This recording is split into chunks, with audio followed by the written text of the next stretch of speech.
Menteri Koordinator Bidang Politik Hukum dan HAM Wiranto mengklaim saat ini rasio kebakaran hutan yang terjadi terus menurun dengan upaya pemadaman yang dilakukan oleh seluruh pihak.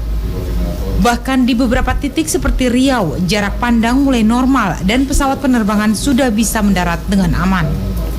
Wiranto menegaskan kepada seluruh pemerintah daerah agar tanggap dalam menghadapi kebakaran hutan yang terjadi. Menurutnya Presiden meminta agar setiap kepala daerah langsung tanggap menangani kasus kebakaran hutan sebelum titik api tersebut membesar. Tindakan pencegahan yang dilakukan oleh setiap kepala daerah ini diharapkan ke depan dapat mengurangi titik kebakaran hutan yang terus terjadi setiap tahun. Kalau ada titik-titik api langsung dipadamkan, jangan dibiarkan setelah besar baru lapor ke atas. Ini yang kemarin oleh Presiden ditekankan, pencegahan pada saat awal api itu ada. Jangan sampai dibiarkan api sudah membesar baru ya kita hadapi bersama. Tidak mudah. Menurut Wiranto, Presiden telah menginstruksikan kepada seluruh aparat penegak hukum untuk menindak tegas para pelaku pembakar hutan, baik perorangan maupun korporasi. Hingga saat ini sebanyak 218 orang dan 5 perusahaan telah ditetapkan sebagai tersangka karhutla di Sumatera dan Kalimantan. Muhammad Heri Mustafa, JAK TV. Ya, kembali lagi di Newsroom pemirsa, kami akan berdiskusi hari ini mengenai bencana kebakaran hutan dan lahan. Pak Rifani, ini apa sebenarnya penyebab karhutla ini? Karena bukan pertama kali ya ini terjadi nih, hampir setiap tahun. Jadi siapa yang seharusnya bertanggung jawab? Iya, sebetulnya kalau bicara terkait dengan kebakaran hutan dan lahan ini kompleks ya. Tetapi kompleks bukan berarti kita tidak mengerti, tidak mengetahui apa penyebabnya. Karena ini kan bukan pertama kali terjadi. Menurut saya setidaknya ada 3 hal yang harus diperhatikan dalam konteks ini. Pertama adalah soal ekologi. Soal ekologi kita tahu yang namanya kawasan yang terbakar itu adalah kawasan gambut. Kawasan gambut itu karakteristiknya khas. Jadi dia apinya itu bukan di atas tapi berada di bawah permukaan tanah. Jadi kalaupun dipadamkan di sini 1 kilo kesananya itu masih bisa terbakar gitu. Dan proses pemadamannya pun bukan disemprot begitu saja, tapi harus sampai ke bawah. Itu satu dari sisi ekologi. Dan yang kedua, terjadinya proses kebakaran yang terus-menerus terjadi gitu ya. Ini tidak hanya bisa dilihat pada konteks bahwa sekarang terjadi kemarau, gitu. Tetapi juga harus kita lihat secara struktural teknokratiknya, bahwa yang namanya penanganan kebakaran hutan dan lahan ini itu tidak hanya bisa dibebankan pada satu sektor. Kebakaran hutan dan lahan ini tidak hanya dibebankan hanya pada satu kelembagaan pemerintah saja. Ini kerja bersama sebenarnya. Kerja bersama yang membutuhkan tata kelola pengetahuan. Kita tahu bahwa persoalannya adalah gambut itu punya karakteristik yang khas. Kita harus bekerja sama, tetapi kadang-kadang kita bekerjanya masih sektoral. Birokrasi itu masih sifatnya menunggu. Jadi kalau ada kejadian, kenapa Presiden mengatakan harusnya itu pencegahan, bukan reaksi ketika terjadi kebakaran terjadi ya, baru kemudian kita rame-rame bicara ke sana kemari. Tetapi pencegahan. Misalnya ya, saya memberikan contoh. Kita punya banyak inisiatif, ada Satgas Karhutla, ada masyarakat peduli api, macam-macam seperti itu gitu ya.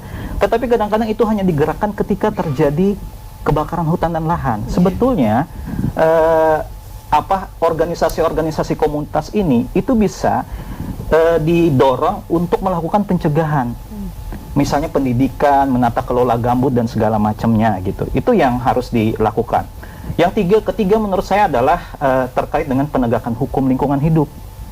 Ya, kita tahu bahwa Indonesia, negara ini sudah cukup banyak mengatur, bahkan strictly sekali terkait dengan kawasan gambut, terkait dengan lingkungan hidup. Tetapi mari kita cek apakah itu bekerja apa tidak, operasional apa tidak, seperti itu gitu ya. Ini sebuah alarm bahwa memberikan peringatan kepada kita bahwa terjadinya kebakaran hutan dan lahan saat sekarang ini itu menandakan bahwa para aparatur penegak hukum itu harus mengecek kembali apakah penegakan hukum lingkungan hidupnya itu bekerja apa tidak, seperti itu. Bagaimana dengan perusahaan yang diduga mempunyai efek dengan kebakaran hutan ini? Ya, menurut saya kalau memang ditemukan indikasi atau kemudian bukti dan fakta bahwa mereka melanggar, ya itu harus ditegakkan hukumnya. Dan menurut saya itu sudah banyak fakta yang dilakukan, banyak hal yang sudah dilakukan. Ada berapa banyak puluhan perusahaan sekarang yang disegel, ada juga perusahaan yang sudah didenda triliunan rupiah kan terbukti melakukan pembakaran lahan di kawasan-kawasan yang memang tidak boleh untuk dilakukan proses pembakaran seperti itu. Pak Abednego, saya mau tahu tanggapan Anda, Pak. Iya, terkait dengan kebakaran hutan dan lahan ini, kita tahu dalam 3 tahun terakhir sebenarnya relatif terkendali ya. Setelah 2015 itu kebakaran besar. Nah, kami di kantor Presiden memang lebih memberikan fokus kepada kebijakan dan arahan Presiden terkait dengan di dalam penanganan ini.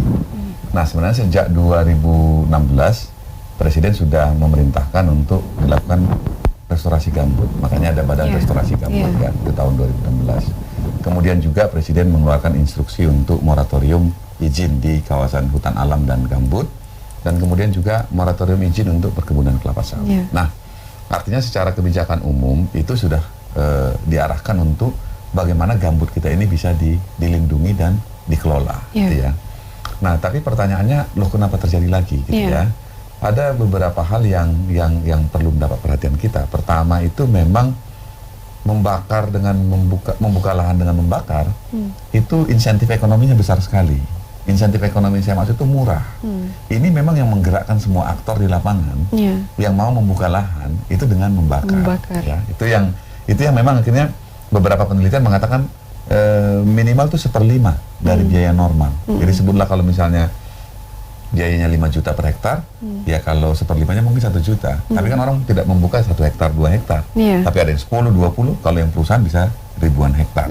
Makanya kalau kita lihat di dalam foto-foto atau video, semua membentuk seperti bentuk-bentuk yang teratur, kotak dan lain sebagainya ya yang teratur. Nah, ini semua memang dorongan ekonomi ini sangat besar.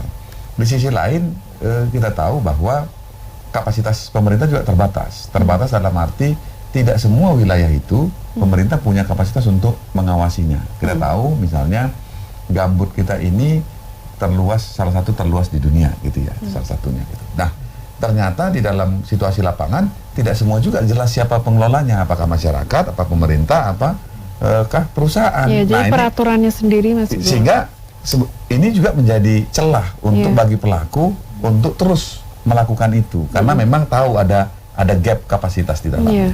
Nah, kemudian yang berikutnya pertanyaannya kan kami melihat ini kenapa tiba-tiba di 2019 ini cepat sekali meningkat. Nah, beberapa dugaan yang kami lihat memang tidak lepas dari pengaruh pergantian kepala daerah. Nah, pergantian kepala daerah ini kan tepatan ini periodenya ini gitu ya. Itu menciptakan konsolidasi organisasi, konsolidasi sumber daya, termasuk isu-isu penting di daerah itu belum